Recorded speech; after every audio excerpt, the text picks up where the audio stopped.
En esta semana un hecho importante transcurrió el viernes pasado cuando el Consejo Económico y Social, integrado por representación de los empresarios, los trabajadores y las organizaciones de la sociedad civil, de los grupos sociales que están allí representados, recibieron de parte del gobierno unas informaciones que habían sido solicitadas. De acuerdo a nuestra fuente, al acceso que tenemos, recibimos las informaciones, no fueron completas a lo solicitado por el Consejo Económico y Social. Por ejemplo, algo que se solicitaba que no fue entregado, lo que se denomina la cuenta ahorro, inversión, financiamiento, que es un cuadro fundamental para usted entender el rumbo, la visión que se tiene de los próximos años. Aquí aquí es donde uno puede observar claramente lo concerniente al déficit fiscal, porque es una relación entre ingresos corrientes, gasto corriente.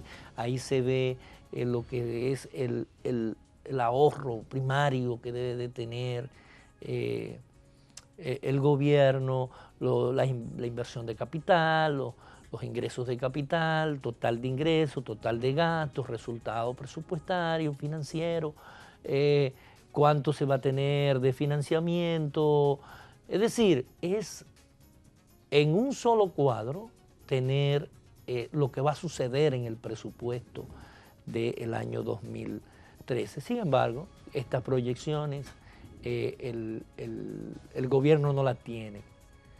Y curiosamente está pensando en que no tiene el financiamiento para el próximo año, lo que me parece, y debe primero asegurarse de qué financiamiento va a conseguir con el Banco Mundial, con el BID, ¿no? Con la Agencia Española, de Cooperación, es decir, con los organismos internacionales para apoyo presupuestario, porque lo va a necesitar.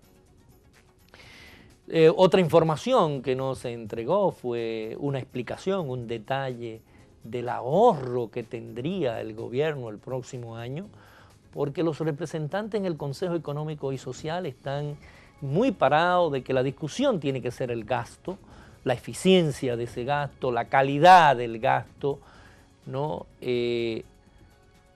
Por dónde, cuáles son las inversiones prioritarias que se van a hacer para los próximos 4 años, es decir, en qué se va a invertir el dinero, cuál es el procedimiento de mantenimiento que tendrán las construcciones que se hagan, porque un amigo nuestro decía, bueno, que el problema es estructural, es decir, que aquí hay un desarrollo estructural muy fuerte y que las carreteras necesitan mantenimiento, los hospitales necesitan medicina, pero la Ley de Planificación e Inversión Pública prevé claramente que antes de hacer cualquier inversión se tiene que hacer los estudios de prefactibilidad, de factibilidad, definir la prioridad, el seguimiento y sobre todo cuál va a ser el impacto que va a tener en los gastos futuros. Si usted construye un hospital, usted tiene que saber cuántos médicos va a tener, cuántas plazas nuevas va a colocar, cuántas enfermeras, cuántos materiales y suministros, medicamentos, energía, agua, teléfono. Es decir, tiene que considerar todos los gastos. Dentro de lo proyectado por parte del gobierno que le entregaron, dentro de las informaciones incompletas que entregaron al Consejo Económico y Social, se puede ver claramente que ellos están proyectando para el año 2013 un nivel de gasto corriente de 358.000 millones de pesos.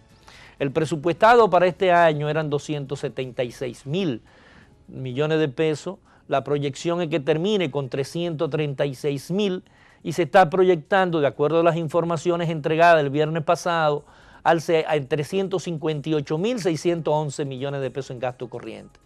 El gasto de capital, que originalmente se había presupuestado en 97.000 millones de pesos este año y está terminando en 138.000. Es aquí la barbaridad que nosotros decíamos ahorita con los precios de lo presupuestado de carreteras y caminos por 4 o 5 millones que terminaban en 700, en 100. Aquí se ve claramente ese desorden de 97.000 a 138.000 millones de pesos.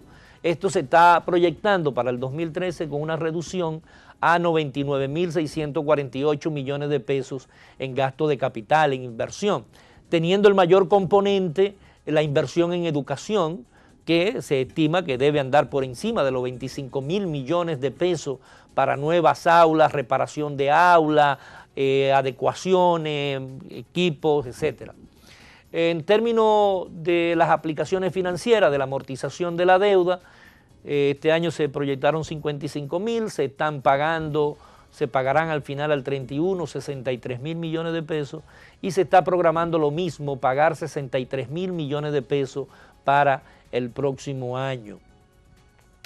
Uno de los datos que nos pareció interesante analizar de lo entregado por el gobierno al CES, al Consejo Económico y Social, es lo que tiene que ver con los servicios personales y los servicios no personales.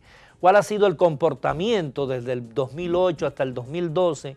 Y como podemos apreciar, los servicios personales han ido creciendo permanentemente sin que haya una explicación de qué beneficio ha obtenido la población con el incremento de toda esta empleomanía, de este gasto en servicios personales. Servicios personales tiene que ver con la remuneración, salario fijo, ¿no? Entonces, desde 58.000 millones de pesos que estábamos en el 2008, ya para el año 2012 se proyecta que terminará en 89.000 millones de pesos. Aquí se puede conseguir algún ahorro significativo el presidente de la República para no tener que hacer la reforma tributaria para el próximo año, para presentar el presupuesto del próximo año. De 89.000 millones de pesos, yo creo que perfectamente se podría llevar a lo que se inició el año 2011, que eran 78.000 millones de pesos, y ya ahí tendríamos una economía de cerca de 10.000 millones de pesos. En términos de los servicios no personales, de 15.000 se ha aumentado a 19.000 millones de pesos. Aquí tendría necesariamente que aprovecharse una reducción de un 25, un 20%, lo cual podría darle cerca de 4.500 millones de pesos que podría economizarse. Es decir, que en estas dos partidas de servicio personal y servicios no personales, el gobierno perfectamente puede reducir esos gastos y obtener alrededor de 18.000 millones de pesos en beneficio de la no reforma tributaria. Un aspecto que quisiera compartir con ustedes dentro de los datos entregados por el gobierno, del 2008 al 2012, lo que más han crecido en términos de los servicios personales, el incremento, es el Ministerio de Industria y Comercio, que ha tenido un 133% de incremento, el de Relaciones Exteriores en un 102%, lo cual explica toda la cantidad de viceministros y de asistentes consulares, diplomáticos que tiene la República Dominicana. Para tener un ejemplo, Rusia tiene 2 aquí y nosotros tenemos 9 en Rusia. España tiene 15 y nosotros tenemos 89. Es decir, que ese 102% puede totalmente ser reducido a la mitad. El Ministerio de Educación Superior, un 89%, el Ministerio de Hacienda, un 79% en servicios personales, ha tenido el crecimiento, Salud Pública, un 74%, Educación, que debería ser el que tuviera mayor, tiene apenas un 67% de incremento en los servicios personales y son mayormente por acumulación de la tasa de inflación, por adecuación. Y el Ministerio de la Mujer un 58% y la Presidencia de la República con un 51%. Es decir que en el componente de servicios personales puede haber una reducción significativa para beneficio del gobierno y no tenga necesidad de tener que hacer una reforma tributaria el próximo año. Nosotros queremos enfatizar en estos dos aspectos de servicios personales y servicios no personales, lo cual me parecen que pueden ser significativamente disminuidos para que no tengamos que cargar a la población, a la clase media y afectar todo el sistema de competitividad de las industrias. Continúe, que seguiremos analizando las informaciones que entregó el gobierno al Consejo Económico y Social.